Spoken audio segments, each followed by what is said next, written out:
Držal sa za srdce, pomedzi slzy rodičom povedal, že ho uniesol Satan. Tata, on mi dal posadniť uši, jak má kon, a červené má oči.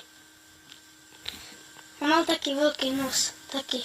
Rodičia si najprv mysleli, že ide o výmysel, keď im však syn podrobne opísal to, čo zažil, prestali to brať na ľahkú váhu. Tam tak nám nepatril, tak nie. Vypadni domu, tak povedal. Tak ešte skákal a už lecel hore. A už bolo koniec už. Dedinčania sú teraz v strehu. Po tejto nepríjemnej udalosti si na svoje deti dávajú veľký pozor. Po zotmení môžu chodiť iba v sprievode dospelého. Odíď Satan, choď preč Satan, choď do pekla, tam, kde si bol. A ja sa už bojím o deti. Ale ani jednoho vonka nebolo ešte, bo tu detsko je 10 hodín. Ono už tu